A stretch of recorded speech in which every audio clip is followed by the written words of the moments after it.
People are so stupid, man. They think because you're the spirit of Christ that you can talk to anybody you want and get all the information you want. That you're like a computer, you're like that Chuck on, remember, me and Amy used to watch that. And it's not like that. It's kind of a thing where they have to be thinking of me and I have to be thinking of them. And then we have to connect. So I went and looked up Winston, and I like Winston. So yeah. And me and Winston never got to talk. I met the women in his family, and so every time I would watch him play football, I would always connect to the women in his family. Where if they were at the game, it's cold in Winnipeg. No, they weren't playing where were they playing I think it was in Calgary when they won the Grey Cup, y'all. I can't remember, or was it, I can't remember. Was it Calgary? I don't recall, but yeah, when they beat Hamilton, I'm pretty sure. But when he was, yeah, and they won the Grey Cup. So all I was getting is it's cold up here. They from California, y'all. I checked him. He's playing in Cincinnati, which is cold. It ain't much. Because in the NFL, you be playing in the wintertime. In Canada, you playing in the summer. So the season isn't real cold until you get to the playoffs and the Grey Cup. And the Grey Cup's in October or November, depending on how they do the season. And so yeah, but yeah, I connect to Winston's family quite a bit when I watch him play. And I wanted to talk to Buck, never got to. Yeah, they wouldn't let us in. And Tony's thing was real tight, and you couldn't get in to talk to anybody, and it was kind of a pain because the things I wanted to talk to him about would have helped his quarterbacks not get injured. Just, certain things, because they had a thing, they always got hurt playing like a linebacker. You ain't a linebacker. Your Buck, like Buck Pierce. You had a linebacker, man. I liked Dombrowski a lot, too. They had good quarterbacks, really good athletic quarterbacks. I thought Buck was good enough to play in the NFL. Yeah. He's a very talented quarterback. He reminds you of a bigger Fran Tarkington, which is a huge compliment, I'm sure.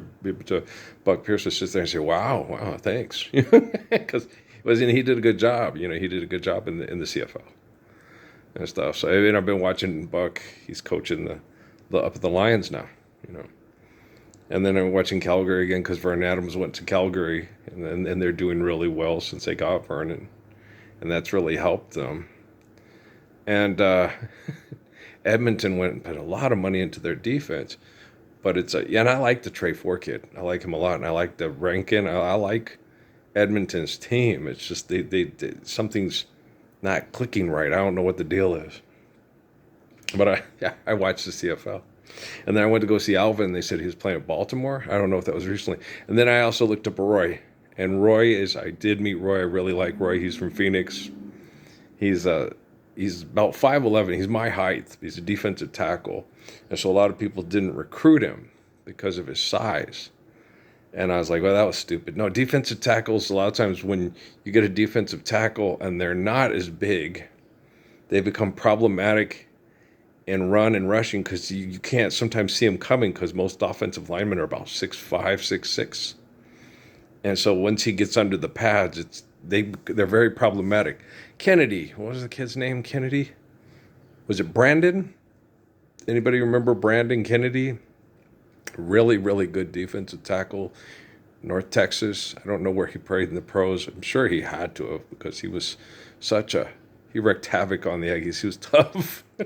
He's 5'11", 295 or 300, and really quick. He was a really good ball player. I really enjoyed watching him play.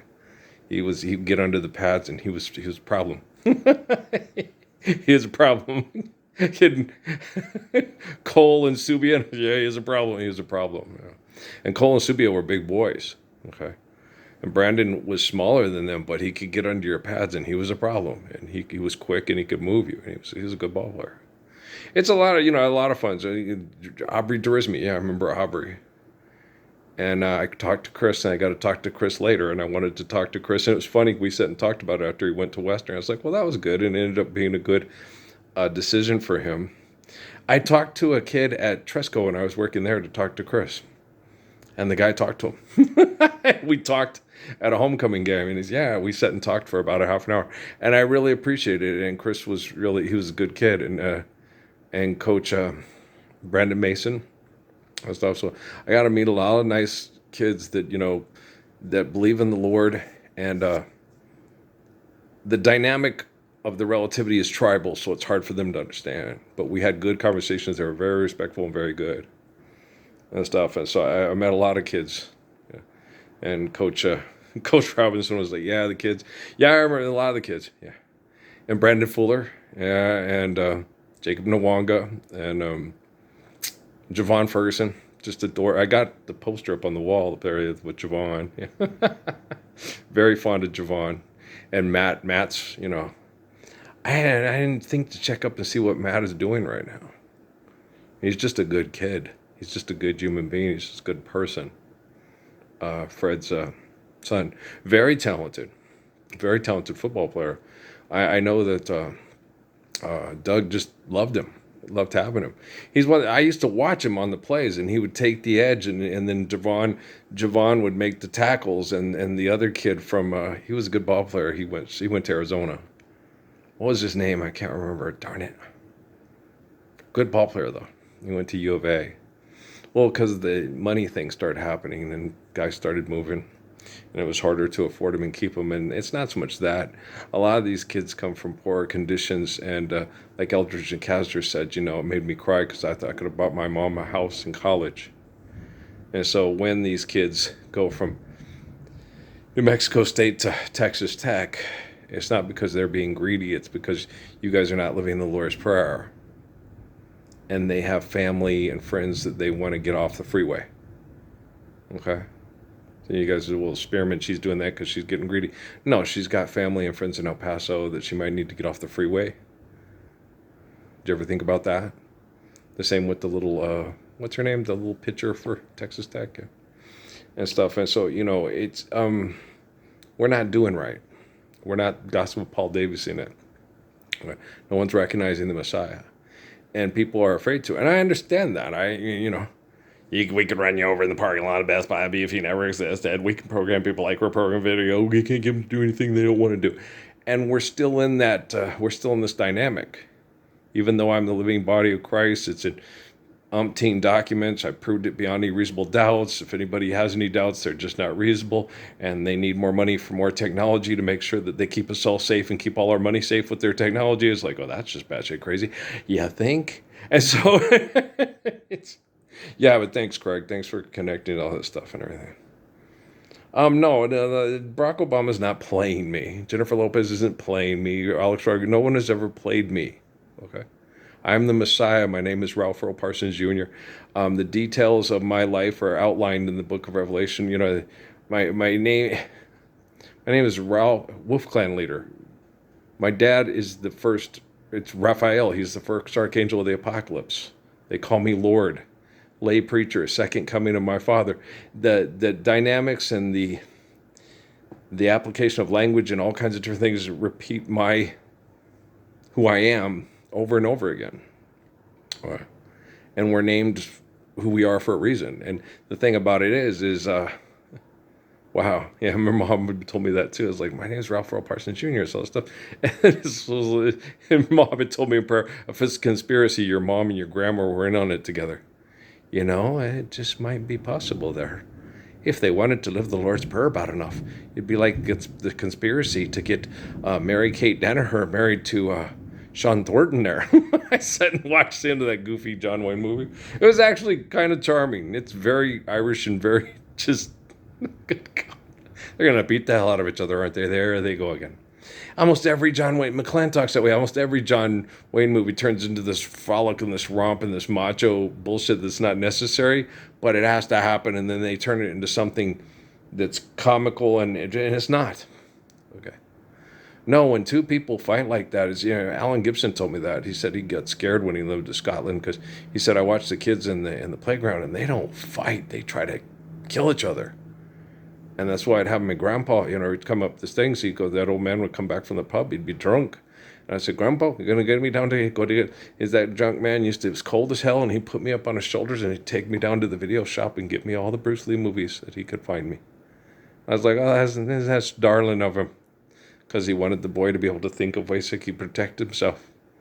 So that's what Alan did. He watched all the Bruce Lee movies and all the things he could from Bruce, read his books and the whole nine yards, because he didn't want to have to, they were vicious, and he didn't want to be vicious. And he's a good kid. Yeah, he is. He's a good man. Old Alan. And he smokes pot and drinks all the time. Yeah, yeah. I get that about a lot of people. Punchy. He smokes pot and he drinks. Yeah, yeah. Damn you, Noah. Drinking and falling out, passing out because you had to lock your damn daft, faithless family out of the fucking ark. Damn you all to hell. You guys ain't got no right to be judging nobody there. Okay. Just live the Lord's Prayer. And people will have less reasons or excuses to get stinking drunk and pass out and fight over that faith-forsaken, fucked up money there. Okay? Here to who? Oh, that's a pretty picture there in the snow, except for all the cars. God damn all those cars. All that heart disease, all that cancer, all that murder, all that get up and pay me to live here or I'll send you to prison. Yeah. All the diverse beasts lined up down a row of houses with trees looking beautiful but choking to death from all the poison from the cars because we have to pay the authorities to live here. It's damn daft and crazy. You think the quantum computing's getting smarter there now? I've been explaining this here for the last 15 to 16 years here.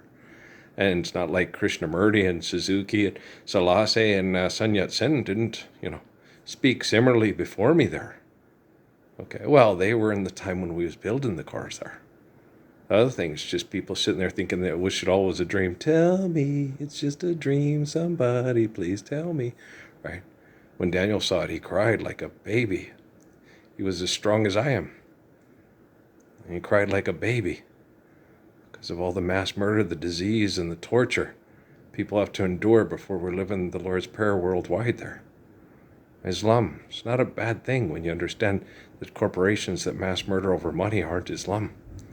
And that corporations that mass indoctrinate over money aren't Christians. Okay, guys? I love you. We'll see how quick this one can load. All right? Peace out there.